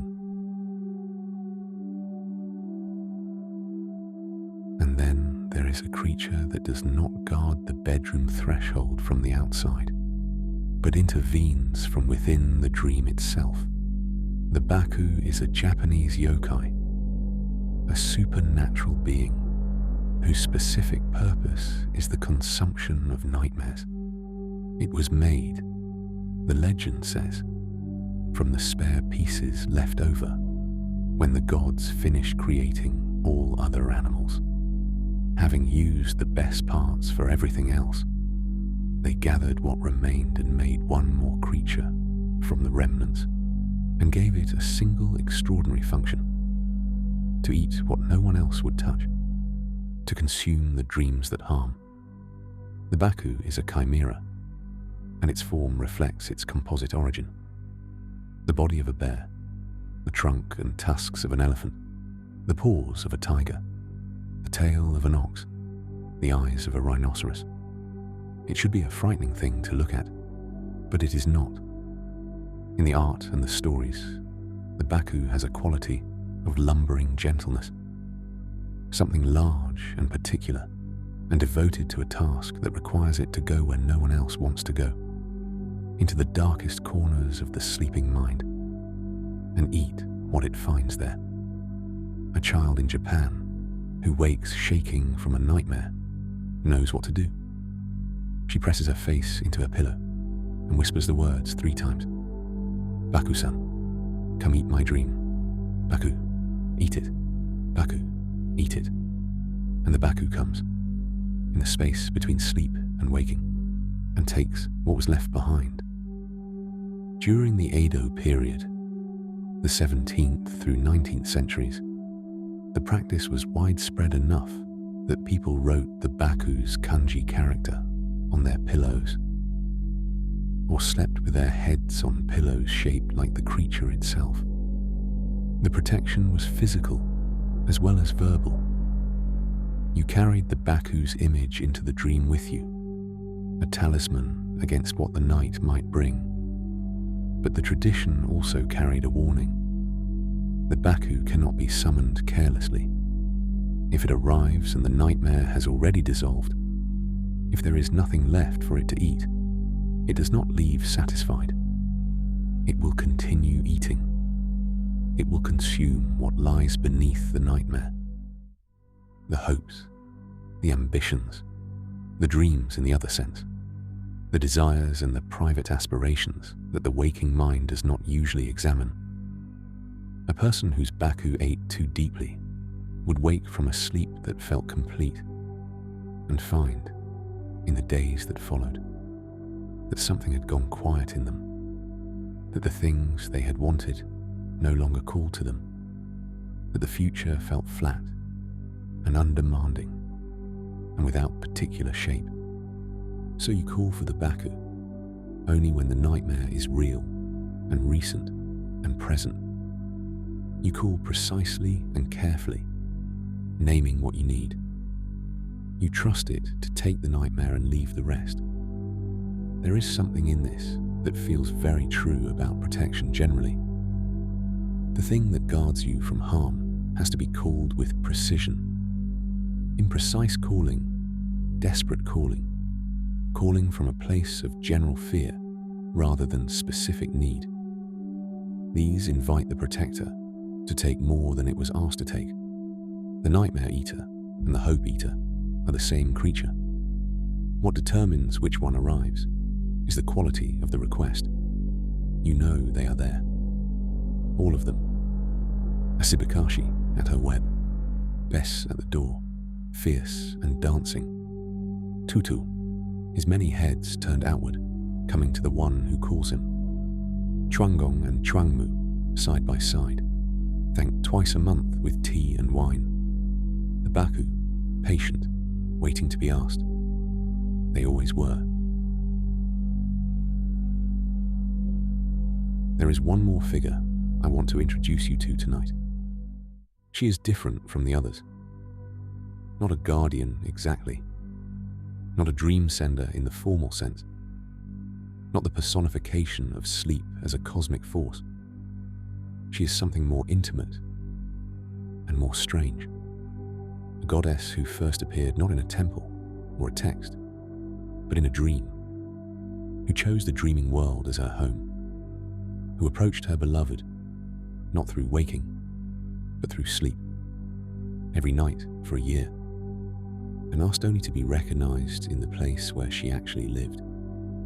Her name is Caer Ibormeith. In Irish, it means yew berry, the dark red berry of the yew tree, which is simultaneously a symbol of death and of the extraordinary longevity that lies on the other side of death. She was one of the Tuatha De Danann, the old divine race of Ireland, the beings who inhabited the island before the human tribes arrived, and who, when the humans came, retreated into the hills and the hollow mounds and the spaces between the ordinary world and the other one. She was the goddess of dreams and sleep and prophecy, and she chose her own consort by visiting him in his. The god Engus Og was the son of the Dagda and the river goddess Boann. He was the god of love and youth and poetic inspiration, one of the most beloved figures in Irish mythology, radiant and gentle, and given to the kind of intense feeling that mythology reserves for gods who are also somehow very human. One night, Engus dreamed of a woman. She appeared beside his bed. She was more beautiful than he had words for, which is saying something for a god of poetic inspiration. She carried a timpan, a small stringed instrument, ancient even in the old Irish tradition, whose sound the accounts describe as the sweetest music ever heard in the mortal world. She played, and the music reached him before she was fully visible. The sound arriving first, the way the smell of rain arrives before the rain itself. She was present and real in the way of dream figures that are more real than the waking world. And Engus reached out for her, and she vanished. The next night, she returned, and the next. For a year, a full turning of the seasons, Caer Ibormeith appeared beside the bed of Engus Og each night, playing her timpan, the music arriving before her and remaining after she was gone, present and real and completely beyond his grasp. The moment of contact was always just beyond his reach. He would extend his hand, and the dream would shift, and she would be gone, and the music would fade, and the morning would come in through the window like an accusation. He began to waste away, the god of love, dying of longing for a dream, unable to eat, unable to sleep properly, because sleep had become not rest but the specific anguish of reaching for something that could not be held. His parents, the Dagda, the great good god, and Boann, who knew rivers and how they moved, organized a search. Every fairy woman in Ireland was examined. None of them was she. Finally, they found her. She was at a lake called the Dragon's Mouth, in the province of Connaught, at the feast of Samhain, the great turning of the year, the night when the veil between the worlds is thinnest, and the living and the dead and the divine move more freely through each other's territories. At the lake, 150 swans moved across the water in linked pairs, each pair connected by a chain of silver and gold. The chains were not silent. As the swans moved, the balls of gold and silver on the chains made a sound, a small, bright, percussive music against the dark water, as though the lake itself were wearing jewelry and was not displeased about it. They were Caer and her handmaidens, all of them shapeshifters, spending half the year as women and half as swans, changing on Samhain as the year changed, as the world turned from the light half into the dark. Engus stood at the edge of the water and looked at the swans. They were, to an ordinary eye, identical. 150 beautiful white birds on dark water in the Samhain night, their chains catching what little light there was, the soft sound of the gold and silver carrying across the surface. But she had come to him every night for a year. He knew her. She was the one with a chain of gold and silver mixed. She was the one who moved differently from the others, not more gracefully, but with a quality of deliberateness, as though she was aware of being watched, as though she had been watched back, from the other side of the dream all year. He called her name. Caer Ibormeith turned in the water. She swam to him slowly. The great white wings folded, the chain catching the light, and she surfaced at the shore and changed, swan becoming woman, the feathers dissolving, the goddess standing at the edge of the lake in the cold Samhain air, looking at the god who had spent a year reaching for her in his sleep. She agreed to be his wife, on one condition. He must come to her, not as a god standing on the shore, not as the powerful divine being waiting for her to step onto his ground. He must come to her ground, her element. He must become a swan. He transformed without hesitation. Swan form, white feathers, dark water. They swam together, and then they sang the song of two swans on the Dragon's Mouth Lake on Samhain night. The accounts agree that it was the most beautiful sound that had ever been heard. Not beautiful in the way of performance, not beautiful in the way of craft and skill, and the deliberate arrangement of notes. Beautiful in the way of something that is simply what it is, and cannot be anything else. The sound of two beings who had been separated by the boundary between the dreaming world and the waking one, finally, on the same side of it. The sound of the crossing, completed. They rose from the water. They flew, circling, the song continuing as they flew, over the lake, over the hills, over the sleeping countryside, the sound moving ahead of them and behind them and all around them. The music that had come to Ingus every night for a year, now released into the open air, belonging to no bedroom and no dream, but to the whole turning world. An island fell asleep. Not a village, not a county. Island. Every person on the island, in their beds, by their fires, in the fields and on the roads, in the great halls of the kings and the small cottages of the farmers. Every person lay down or leaned or settled where they were and closed their eyes. The song reached them, and the song was irresistible, not frightening, not involuntary in the way of something done to you against your will. Irresistible in the way of the thing you have been wanting all day and did not know you were wanting until it arrived. Rest. 3 days and 3 nights, the whole island sleeping, the hearth fires burning low and unattended, the cattle still, the children in the arms of their sleeping parents, the chieftains with their heads on their table, the monks in their cells, the fishermen in their boats, all of them breathing slowly, dreaming whatever they dreamed, in the peace of a sleep that had been sent to them as a gift, not earned, not asked for, simply given by 2 swans singing over the water.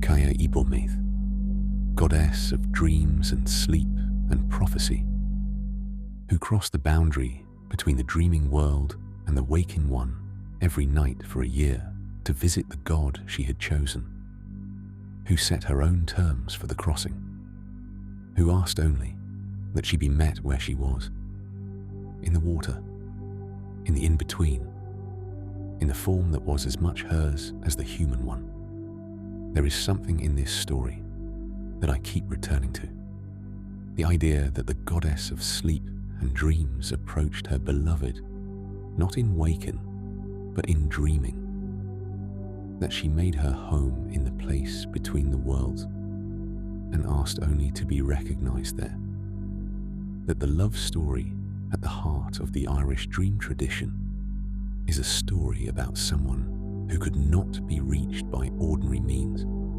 who had to be found in sleep, who had to be sung to, who gave the whole of Ireland 3 days of the deepest rest it had ever known, as her gift on a night she was finally found. Sleep is not nothing. The goddess chose it as her home. And so, Island sleeps. All of it. The whole green island under the Samhain stars, breathing slowly, held in a gift they did not ask for and could not refuse. Only a quality of rest, a depth of sleep that stays with them, a sense of having been looked after by something that knew what they needed better than they did. That is who has been with you tonight. Hypnos, at the entrance to the cave. The poppies red in the grey light. The lethe running through the floor, taking what it takes. The couch of black ebony, waiting. Somnus, his quieter Roman counterpart. The same cave, the same river, the same offer of the thing the waking world cannot give. Morpheus, who became a drowned king to tell a grieving queen the truth, and whose mercy became two birds nesting forever on a calmed winter sea. Phobetor, who carries what cannot yet be spoken in fur and claw and the eyes of creatures. Phantasus, who built whole worlds for a single night and let them end by morning, the way every act of true creation eventually must. Mamu, the daughter of the sun, governing the weather of the dream world from her temple at Imgur-Enlil. Zaqar, carrying something specific for someone, his name folded into the very word the old scholars used for the dream spirit itself. Ninsun, reading a fallen star and a forgotten axe, and finding, in both, the same friend arriving. Zhou Gong, in his audience hall, still visited by anyone whose devotion is strong enough to follow them into sleep, and once visited by a tired old philosopher who measured his own decline by the silence where the Duke used to be. Ole Lukøje, on the stairs in his socks, his patterned umbrella open, producing the dream tableau, and his older, stranger brother, the Sandman, who has worn 100 different faces across 2 centuries, and is, underneath all of them, the same eye-closer still. And between the dream senders and the sleeping world, the whole territory of what the dreaming self encounters in the dark, the Hawaiian soul, slipping through the tear duct, moving as a body of wind through the night, the Slavic sleeper whose preparation for bed was a preparation for a journey, the Ojibwe dreamer's second soul, the one that travels while the first soul holds the body in place, going where the body cannot go, and returning with what can only be found there. The Zulu Amathongo, who are named for the state in which they speak. The deep sleep ones, the ancestors who come through in the hours when the ordinary mind has grown quiet enough to hear them. Muirgan at the gravestone for 3 days and 3 nights, receiving the whole of a dead hero's great epic through the liminal state at the threshold. The Egyptian dreamer lying on the temple floor, the purification done, the night willing, waiting for Serapis to speak. The fragment of prophecy that the Islamic tradition says arrives through the true dream, addressed, the Ruya, specifically to the life that receives it, and the Haudenosaunee community, gathered in the morning to receive what the dreamer could not say directly, working patiently together in the language of image and symbol and riddle to find the shape of what the soul requires, providing it together, because the soul's desire is not a private matter, because what crosses in the dark is everyone's concern. Asibikaashi, who gave away her own pattern so that no sleeping child would ever be beyond her reach. Bess, fierce enough to strangle lions and gentle enough to dance a goddess out of her fury. standing guard over the most vulnerable infant in all of Egypt. Tutu, his many faces turned in every direction at once, coming the moment his name is called. Chuánggōng and Chuángmǔ, thanked twice a month with tea and wine for a vigilance that never asks for more than that. And the Baku, somewhere in the dreaming, waiting in case something needs to be eaten, listening for its name spoken 3 times into a pillow, and careful, always, to take only what it was asked to take. And somewhere, over dark water, 2 white swans still singing. You are not alone in the dark. You never were. The whole world has understood this. In every language it has ever spoken, in every tradition it has ever built, in every name it has ever given to the figures that wait at the edge of the waking world and help you across. And when you cross, when the second soul slips free and the dreaming begins, you are not crossing into emptiness. You are crossing into the territory where the dead still speak, where the divine still sends its addressed messages, where the community's care can still reach you, even in the dark. The soul's desire is trying to say something tonight. I hope you hear it.